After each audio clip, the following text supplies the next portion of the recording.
Natanggap nga po namin ang balita na yung pong bill po ng ating bicameral conference committee kung saan dalawang bagay po, no? Una, yung kanilang pagseset ng termino, 4 na taon po ang para terminong bago instead na 3 years, at dahil po dyan ililipat yung December 1, 2025 barangay NESC elections sa November 2, 2026. Hanggang ngayon naman po hindi pa nagiging batas. Kami naman po, hanggat walang batas, kung ano yung umiiral na panuntunan at batas, doon kami. Kaya kami po ay tuloy lang sa paghahanda po.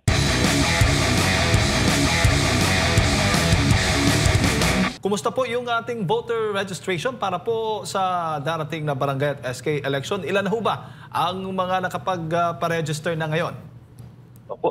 Ako sir, napakaganda po ng turnout. Alam niyo po, ang projection po namin dito sa 10 araw ay 1 milyon lamang at nananalangin po kami na sana kahit 500,000. Pero alam niyo po ba, sa unang 3 araw po ay umabot na ng 617,000 plus ang natanggap po namin na nagparehistro. At hindi po kasama dito yung nagtatransfer po. Ito po yung mga bagong rehistro at yung pong mga galing sa ibang bansa na dating botante na boboto na sa lokal ngayon. At ngayon po na ika-5 araw na natin na inaasahan natin na baka mamaya pumalo na po tayo sa 700,000 po. Ganyang karami po ang tinatanggap naming aplikasyon. Wow! Ilang porsyento ho ba ang mga kabataan nasa bilang po yan, attorney?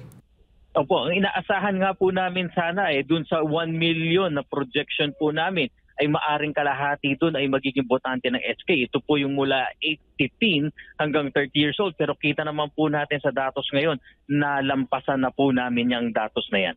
Opo. Yung mga nakaboto ba last election, itong midterm election, ay hindi na po sila magpa-register at baga ay qualified na po sila na bumoto para po sa barangay at SK election? Tama po kayo, Sir Jade. Minsan lang po tayo magparehistro sa buhay natin at kung hindi naman po tayo ma-deactivate o kaya po kung hindi tayo lilipat ng tirahan ay hindi naman po kailangan magparehistro muli. Isang rehistro lang po ay sapat na yan. At ang maganda po dito sa bago nating sistema, dati po kasi kapag ikaw ay nagparehistro para sa sangguniang kabataan, yung po mga 15 years old, kailangan mo magparehistro ulit pagka dumating na ng 18 para sa regular na eleksyon.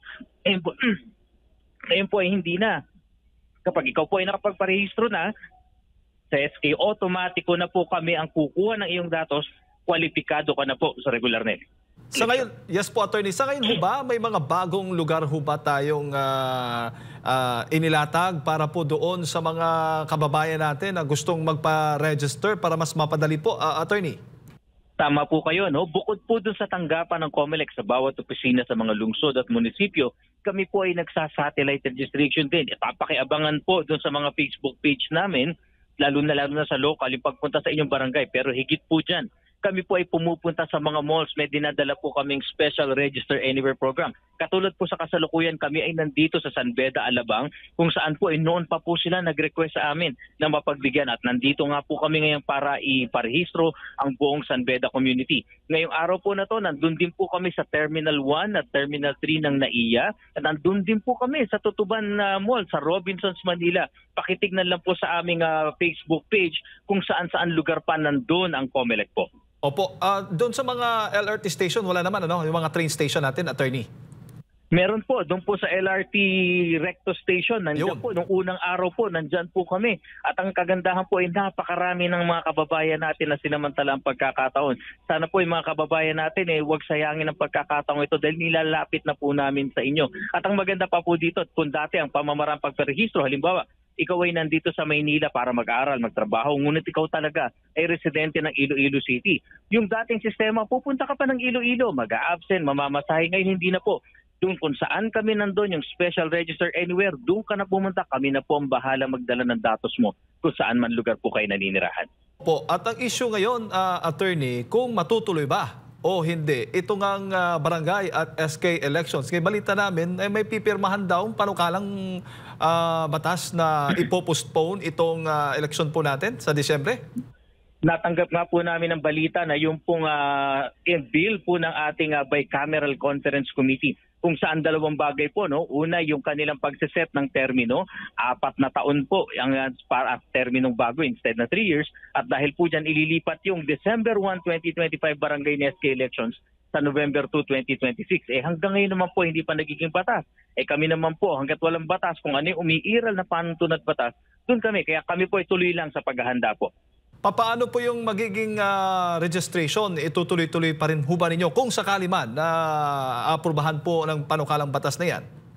Kung sakali man po maaprubahan ito, maari pong magtuloy-tuloy ang ating pagpaparehistro. Ang inaasahan din po namin kasi dahil ngayon pa lamang may nagpapahayag na baka sakaling may iakyat nila sa kataas-taasang hukuman ng batas po na ito. So kami po sa COMELEC ay hindi pwedeng huminto sa paghanda. Kaya po sa ngayon po, August 1 to 10 ang ating registration. Tignan po natin ang developments kung kami po ay makapagbubukas muli ng ating registration. Attorney, isa pong election lawyer ang tumututol at dito nga sa pagpapaliban o planong pagpapaliban o postponement nga sa barangay SK elections. At ayon po nito ay wala naman daw public emergency o makabuluhang dahilan na magpapahintulot po sa Kongreso na extend ang termino ng mga opisyal ng barangay at SK. Nakasulat din po sa saligang batas na hindi dapat pinalawig ang termino ng mga opisyales na ito nang walang wastong dahilan. Ano ho ba ang masasabi po ninyo dito, Attorney?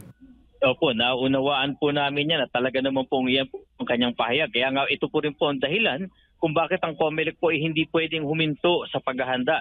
Dahil hindi po natin malalaman pag ito po inakyat na niya sa Supreme Court, ano po ba magiging resulta nito?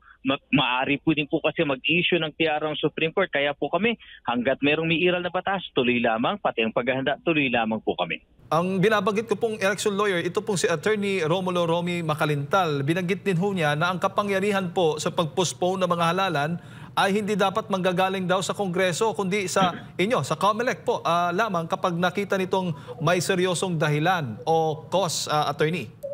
Tama naman po, yan naman din po ay nasa Section 5 ng Omnibus Election Code na kung sakaling merong karahasan, merong kalamidad, mga acts of God, nandun po sa kapangyarihan ng COMELEC yan. At hintayin din po namin, meron din naman po punto si Atty. Romy Macalintal, nakita rin po namin ang punto ng ating legislatura kung bakit kinakailangan magpasa sila ng naturang bill. So abangan na lang po natin kung ano po magiging kaganapan at sa ngayon naman po, hindi pa naman din napipirmahan ng ating Pangulo yung panukalang batas. Attorney, si partner MJ, may mga karagdagang katanungan po sa inyo.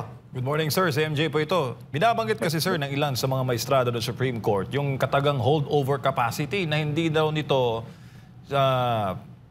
nire-represent ang karapatan ng taong bayan na mamili po ng mga opisyal, lalo pat, syempre, holdover capacity, meaning tapos na yung kanilang term. Ito ba na isa-alang-alang po ninyo, sir, sa pagpapatupad ng barangay and SK elections postponement bilang mga abogado po? Itong bagay po na ito kasi ay wala po sa Commission on Elections. Ito po ay parte ng isang political na exercise. Kaya nga po kung ito ay nasa batas, kami naman po ay hindi naman po pwedeng makialam dyan. Halalan lang po ang sa amin. Kaya nga po ang pagtatakda ng halalan ng COMELEC, it's either nakalagay mismo sa batas, nakalagay sa saligang batas, o kaya po sa desisyon ng ating Supreme Court kung saan tinatakda po yung halalan. Hanggang doon lamang po ang mandato ng COMELEC, Sir MJ, Sir J. Opo, meron dong nagaganap ngayon, sir, na election fatigue sa ating mga botante. Nabanggit po kasi ng isang opisyal, isang governor sa Mindanao na yun nga, may election fatigue daw dahil sunod-sunod ang mga botohan. Meron pa kayong pinaghahandaan na parliamentary polls sa Bangsamoro Autonomous Region.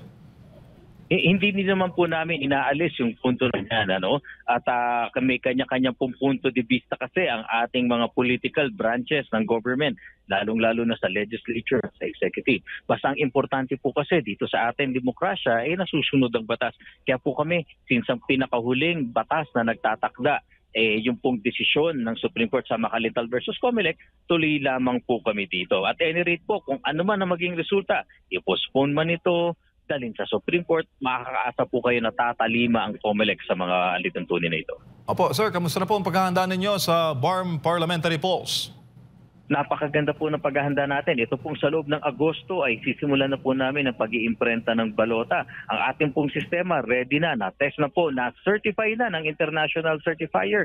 Nakadeposito na rin po ang ating source code sa Bangko Sentral ng Pilipinas. May binago po kasi kami, Sir MJ, Sir Jade. Ayon po kasi sa Bangsamoro Electoral Code, yung pong dapat mga kandidato dun sa political party representatives, yung parang party list nila dapat may logo. Yun naman pong district representatives na para nilang mga miyembro ng parliament na parang congressman ay dapat may larawan. So kailangan naming baguhin po yung ating sistema. At ito po yung nagawa na natin, certify, na-test na po. Nakapag mock elections na po kami noong July 26, nakapag field test na noong July 19. So masasabi po natin 100% ready na po ang COMELEC. Pag-imprenta na lang po ng balota at pag-deploy ng makina kasunod. Yan, Attorney, siguro paalala muli at huling mensahe po ninyo sa ating mga kababayan na nanonood po at nakikinig sa mga oras na ito. Sa ating po mga kababayan, imalinaw po ang mensahe ng COMELEC. Tuloy po ang October 13 Barangay at Sangguniang Kabataan Elections at ang paghahanda po sa ating BARMBARM Parliamentary Elections. At dito naman po sa ating Barangay NSK Elections, tuloy-tuloy po ang paghahanda ng COMELEC at ngayon po pati ang pagrerehistro ay tuloy-tuloy din po.